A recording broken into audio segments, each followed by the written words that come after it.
नमस्कार दोस्तों, मैं शिवम सोंधिया स्वागत करता हूं आपके अपने कोचिंग क्लासेस तथा अस्त्र कोचिंग क्लासेस में। साथियों, आज हम बहुत ही महत्वपूर्ण टॉपिक करेंगे जो कि पृष्ठीय क्षेत्रफल और आयतन है। साथियों, ये चैप्टर हर एक एग्ज़ाम में अगर 9th से देख लिया जाए या फिर 8th से भी देखा जाए तो पृष्ठीय क्षेत्रफल और आयतन से प्रश्न पूछे जा रहे हैं। साथियों, हम क्या करेंगे कि इनके पहले फॉर्मूले को समझेंगे। फार्मूला समझ करके ही हम क्या करेंगे कि इनके हल बनाने का प्रयास करेंगे। ये क्लास एकदम बेसिक है जिस पर आप पहले तो फार्मूले में अपना एक बेसिक समझ बनाएंगे। इसके बाद आपको क्वेश्चन किस तरह से करना है मैं ज़रूर बताऊंगा। साथियों, आपको क्या करना है कि फार्मूला एकदम डायरेक्ट ही याद करके रखना है। जैसे कि अगर हमारे पास आयत का क्षेत्रफल है लंबाई गुणे चौड़ाई, तो आयत के क्षेत्रफल का फॉर्मूला अगर हमें याद नहीं है तो हम अपना हल नहीं बना पाते हैं। कुछ आकार के बारे में जानकारी और फिर उसके फॉर्मूले को समझेंगे। साथियों, यहाँ पर जो भी मैं टेबल बनाऊंगा आप उसी तरह से टेबल को अपनी कॉपी में बना लीजिएगा और उसे याद कर लीजिएगा। साथियों, पहले तो यहाँ पर क्रमांक लिख लीजिएगा, क्रमांक, और यहाँ पर आकार।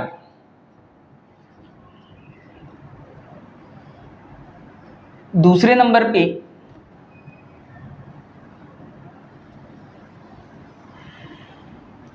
वक्रपृष्ठ,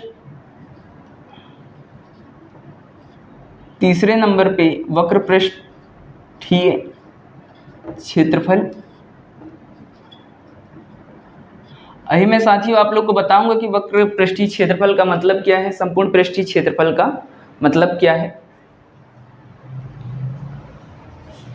एक मिनट साथियों, ये दूसरी लाइन मुझे तिरछी नज़र आ रही है तो मैं इसे प्रॉपर से सीधी बना देता हूँ।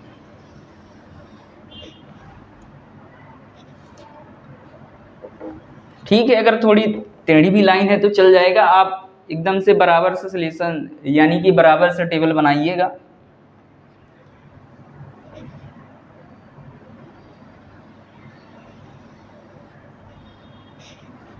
वक्र पृष्ठीय क्षेत्रफल, दूसरा संपूर्ण पृष्ठीय क्षेत्रफल,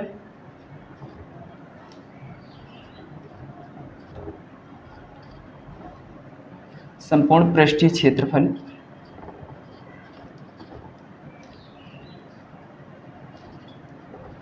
इसके बाद साथियों आयतन। इसके बाद साथियों हम आयतन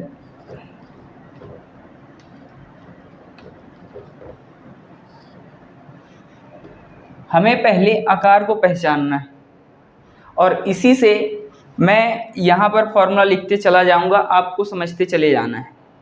साथियों, सबसे पहला आकार अगर देखा जाए तो घन है। घन, घन, और घन का हमें वक्र पृष्ठीय क्षेत्रफल लिखना है। तो साथियों पहले तो मैं आपको आकार से परिचय करा देता हूं। वैसे आप सभी समझदार लग रहे हैं, आपको पता भी होगा, लेकिन मैं एक बार बेसिक इन्फॉर्मेशन दे देता हूं। साथियों, ये ऐसी आकृति जो कि वर्ग से बनी है और एक ठोस है, एक ठोस है, जैसे ये, इसे हम घन बोल देते हैं। घन आयत से ही वर्ग से ही बना हुआ रूप है। अगर हम देखें इसका एग्जाम्पल तो एक डाइस हो सकता है, लूडो का डाइस हो सकता है, या फिर इस तरह से मकान बनाया जा सकता है। हालांकि इतिहास में देखा जाए तो इस तरह के मंदिर बनाए जाते थे घन के आकार का। साथियों, इसका मतलब ये है कि ये अगर ए है तो ये भी ए है, ये भी ए है, ये भी ए है। कुल मिलाकर के हमें ये ध्यान रखना है कि इसकी सभी भुजाएं बराबर है, सभी भुजाएं बराबर है। एक घर का आप इमेजिनेशन कर सकते हैं कि जिस तरह से एक घर होता है और उसकी लंबाई और चौड़ाई, फर्श भी देखें, दीवार भी देखें, छत भी देखें, फर्श, छत, दीवार, और सीधा सीधा आपको इसका वक्र पृष्ठीय क्षेत्रफल लिखना है। वक्र पृष्ठीय क्षेत्रफल का मतलब ये है कि आपको छत का एरिया छोड़ देना है और फर्श का एरिया छोड़ देना है। छत का एरिया और फर्श का एरिया, यानी कि जब हमें ज़रूरत कब पड़ती है वक्र पृष्ठीय क्षेत्रफल की, तो हम देख सकते हैं साथियों कि हम कभी भी पुताई करवाते हैं तो हम फर्श में कभी भी पुताई नहीं करवाते हैं, और इस टाइम पे तो छत में भी पुताई नहीं की जाती है, अलग कलर से पुताई की जाती है। तो अगर हमें पूरे दीवार में, चारों ओर दीवार में अगर हमें कलर कराना है तो हमें वक्र पृष्ठीय क्षेत्रफल की ज़रूरत पड़ेगी साथियों, या फिर 4 दीवार का क्षेत्रफल की ज़रूरत पड़ेगी। आप यहाँ पर ये लिख सकते हैं, वक्र ना लिख करके 4 दीवार का क्षेत्रफल लिख सकते हैं, और यहाँ पर आप लिखेंगे 4a स्क्वायर, 4a स्क्वायर। इसका मतलब यह है साथियों कि इसकी 4 दीवार और भुजा स्क्वायर, a यानी कि इसकी भुजा है। साथियों अगर हमें संपूर्ण पृष्ठीय क्षेत्रफल लिखना है तो हम लिखेंगे 6a स्क्वायर, क्योंकि अब इसमें क्या है कि छत और फर्श दोनों ही शामिल हैं। भले ही हम इस पर कलर नहीं कर रहे हैं, लेकिन इस तरह से हम कोई भी वस्तु हो सकती है, कोई भी कार्टून का बॉक्स हो सकता है, और हम अगर उस पर कलर करना चाहते हैं तो उसको A to Z, छत, फर्श, चारों दीवार कलर करेंगे।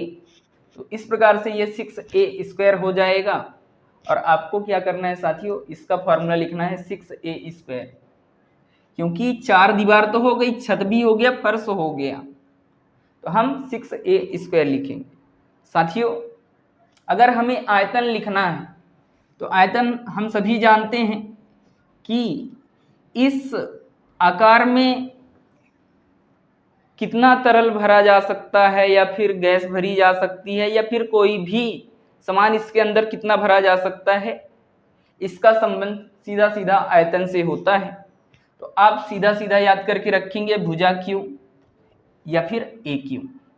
साथियों इस प्रकार से घन के सभी फॉर्मूले हो जाते हैं। साथियों अब हम घनाभ के लिए समझेंगे। ये घन का आकार है, आप चाहें तो डायग्राम बना करके लिख सकते हैं, मैं इसे रब कर देता हूं, और घनाभ के लिए हम समझते हैं कि आखिरकार घनाभ में क्या फॉर्मूला होता है। आपको विशेष रूप से साथियों ये ध्यान रखना है कि ये जो A है, A आपका भुजा है, सॉरी आपकी भुजा नहीं है, आपकी भुजा तो हाथ है, भुजा घन की भुजा है। साथियों दूसरा नंबर अगर देखा जाए तो घनाभ। घनाभ में हम आकार देख लेते हैं पहले तो, कि ये आयत से मिलकर के बना होता है, आयत से। ये तो आयत है और आयत से ही मिलकर के ये बना हुआ है।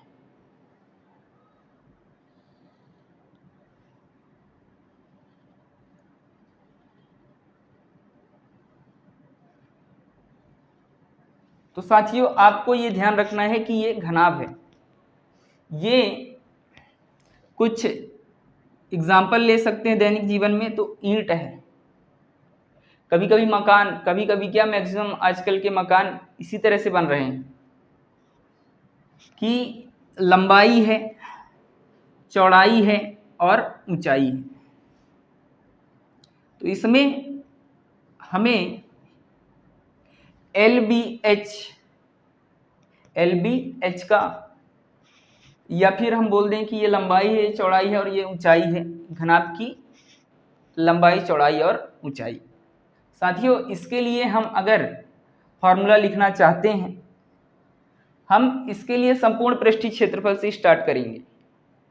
साथियों, इसका फॉर्मूला हो जाएगा 2LB plus BH plus HL, और ये फॉर्मूला आपके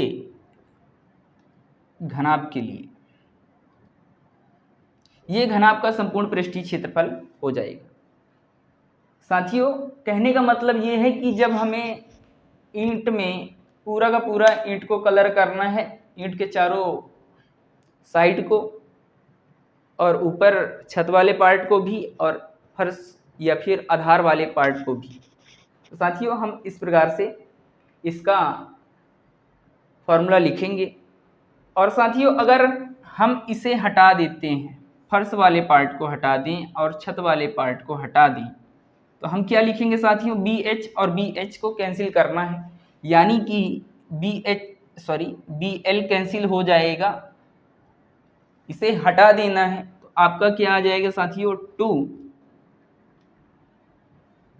2BH, LB हटेगा तो BH प्लस HL, और साथियों क्या करेंगे हम? H कॉमन ले सकते हैं या करके 2H बाहर और B प्लस L। साथियों, इस प्रकार से घन का संपूर्ण पृष्ठीय क्षेत्रफल बन जाएगा। और हमें अगर आयतन निकालना है साथियों, तो L गुणे B गुणे H, L गुणे B गुणे H, और इस तरह से आपका ये फॉर्मूला घनाभ के लिए भी पूरे फॉर्मूले हो जाते हैं। साथियों, अब हम एक फॉर्मूला बेलन के लिए और शंकु के लिए देखेंगे। बेलन दूसरा नाम है साथियों शंकु। हालांकि मैं डायग्राम से आपको रिलेट करके बता रहा हूं, आपको बिल्कुल समझना है। आप अगर समझ करके ध्यान रखेंगे तो लंबे समय तक याद रख सकते हैं। साथियों, बेलन और बेलन का आकार मान के चलते हैं इस प्रकार से है अपना।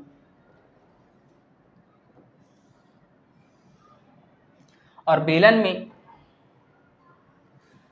अगर हम देखें तो ये पूरी की पूरी आपकी ये बेलन की ऊंचाई है, या फिर यहीं से आप लिख सकते हैं कि ये क्या है?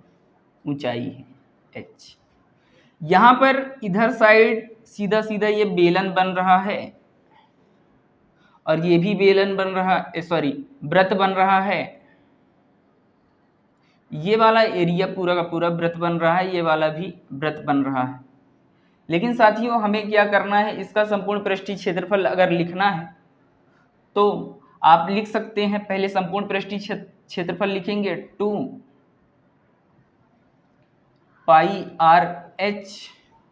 2πRh प्लस, हालांकि ये वक्र पृष्ठीय क्षेत्रफल था, मैं इस पर अगर प्लस कर दूं, दो वृत्त को प्लस कर देता हूं तो ये क्या हो जाएगा? πr², लेकिन 2 से करेंगे। साथियों, मैं यहाँ पर थोड़ा सा अच्छे से लिख देता हूँ इसको, जो भी हो रहा है। यहाँ पर 2πRh ये वक्र पृष्ठ है और ये 2πr²। साथियों, हम क्या करेंगे? यहाँ से 2πr कॉमन ले लेंगे तो h प्लस r, और ये सीधा सीधा संपूर्ण पृष्ठीय क्षेत्रफल हो जाएगा। ये जो है वक्र पृष्ठ है। आप किसी भी एक फॉर्मूले को याद करके दूसरे को रिलेट कर सकते हैं। जैसे कि इसका तो 2πRh होता ही है, क्योंकि हमें वृत्त को हटा देना है एक वृत्त ये वाला और ये वाला, क्योंकि हम मान के चलते हैं कि ये हमारा एक, इंग्लिश में सिलेंडर ही बोलते हैं, लेकिन वो जो एक तरह से मान के चलिए आपकी वो स्टील की जो टंकी आती है उस पर बात चल रही है, तो उसके फर्श वाले और ढक्कन वाले पार्ट को हम अगर हटा दें तो हमें ये मिलेगा 2πr/h। और हम क्या करेंगे साथियों, अगर इसमें दो वृत्त को और ऐड कर देंगे तो ये संपूर्ण पृष्ठीय क्षेत्रफल हो जाएगा। साथियों हम क्या करेंगे, आयतन के लिए अगर हमें फॉर्मूला लिखना है तो हम πr² याद रखेंगे। साथियों उम्मीद करता हूं कि आपको ये फॉर्मूले याद होते जा रहे होंगे। ये बेलन का आकार था। बेलन एक तरह से बोला जाए तो टंकी या फिर बेलनाकार बहुत सारी वस्तुएं होती हैं, और आप उससे रिलेट करके इमेजिन करके आप इनके फॉर्मूले को लिख सकते हैं। साथियों अगर शंकु में बात किया जाए तो ये शंकु का आकार होता है, और शंकु एक तरह से जोकर की टोपी, जोकर या फिर हम जैसे बर्थडे मनाते हैं बच्चों के लिए तो वो जो कैप लगाते हैं, कोन वाली आइसक्रीम भी देख सकते हैं। साथियों तो ये जो होता है इसे हम बोलते हैं शंकु की ऊंचाई। इसे बोलते हैं साथियों, ये वृत्त वाला पार्ट है, और ये जो है इसे बोल देते हैं एल होगा, ना कि आर होगा। आर ये होगा साथियों, ये तिर्यक ऊंचाई है एल और ये त्रिज्या है आर। साथियों हम इसका फॉर्मूला सीधा सीधा याद कर सकते हैं, πr/l। πr/l का मतलब ये है कि पाई तो ठीक है, कर्व के लिए पाई तो लगता ही है, आर यानी त्रिज्या और एल यानी कि तिर्यक ऊंचाई। साथियों अगर हमें आर पता है, एच पता है, तो हम तिर्यक ऊंचाई निकाल सकते हैं इस प्रकार से, एच का वर्ग धन आर का वर्ग। साथियों आपको ये भी फॉर्मूला याद रखना है, तिर्यक ऊंचाई का फॉर्मूला हमेशा ऑब्जेक्टिव में पूछा जा रहा है, तो आप सीधा ही डायरेक्ट याद करके रखेंगे अगर हमें एल का मान नहीं पता है। साथियों अब हम क्या करेंगे, ये एल जो है तो तिर्यक ऊंचाई है, और इसी प्रकार से हम लिख करके इसे याद रखेंगे। अगर साथियों हम इसी में एक और वृत्त शामिल कर दें, यानी πr/l तो ठीक है, नीचे वृत्त वाला पार्ट है तो πr², वृत्त का फॉर्मूला πr²।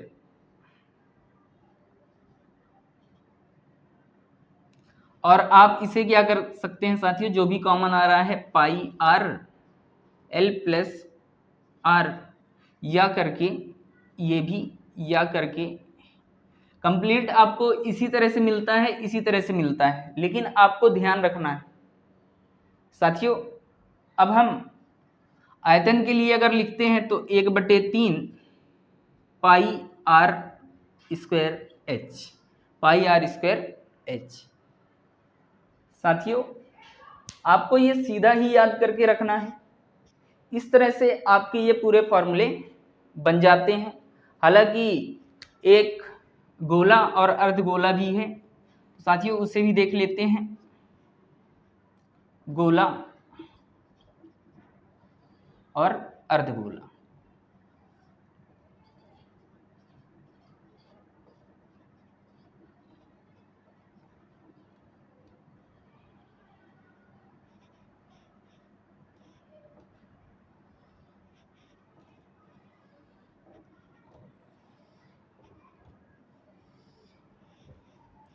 गोला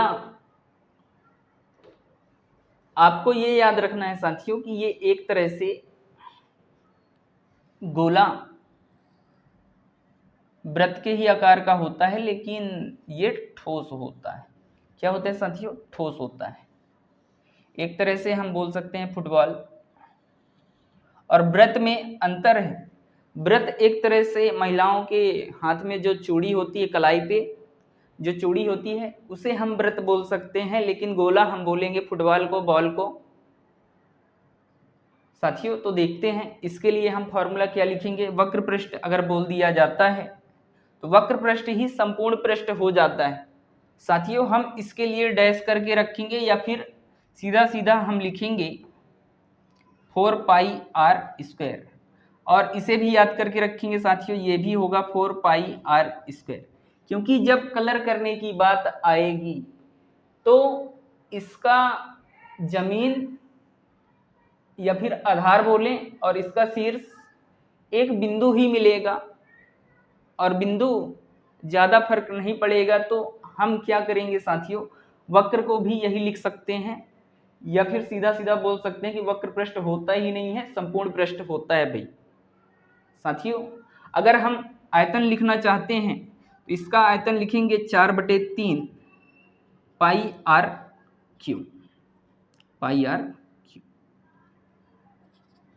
इसी प्रकार से साथियों आपको अर्धगोले के लिए भी ध्यान रखना है कि अगर ये अर्धगोला है तो ये इसकी त्रिज्या है और ये क्या है, इसकी ये भी त्रिज्या ही है, ऊंचाई नहीं है, ये भी एक त्रिज्या है, ये भी एक त्रिज्या है।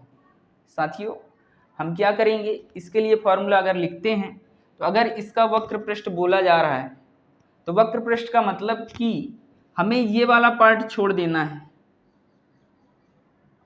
शीर्ष वाला पार्ट छोड़ देना है और हमें क्या लिखना है साथियों, ये वाला पार्ट लिखना है। यानी कि जब हम इसे लिखेंगे तो इसी का आधा कर देना है कुल मिलाकर के। तो हम क्या करेंगे साथियों, 2πr² बोल सकते हैं और ये अर्धगोले का वक्र पृष्ठीय क्षेत्रफल हो जाएगा। इसी प्रकार से साथियों अगर हमें इसका पूरा का पूरा संपूर्ण पृष्ठीय देखना है तो ये तो ठीक है, ये वाला एरिया तो वक्र पृष्ठ हो गया और ये वाला वृत्त है एक, तो हम क्या कर सकते हैं साथियों, 2πr² में प्लस कर देंगे एक वृत्त प्लस करेंगे अगर, तो साथियों ये बन जाएगा या करके 3πr²।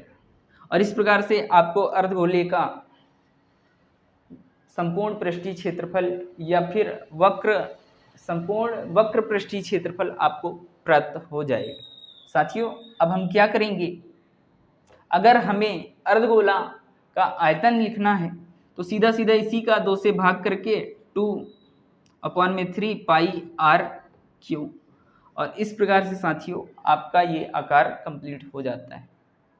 आकार तो कंप्लीट हो जाता है, फॉर्मूला भी कंप्लीट हो जाता है। आपको थोड़ा सा इनका इमेज ध्यान रखना है, डायग्राम ध्यान रखना है। तो साथियों आप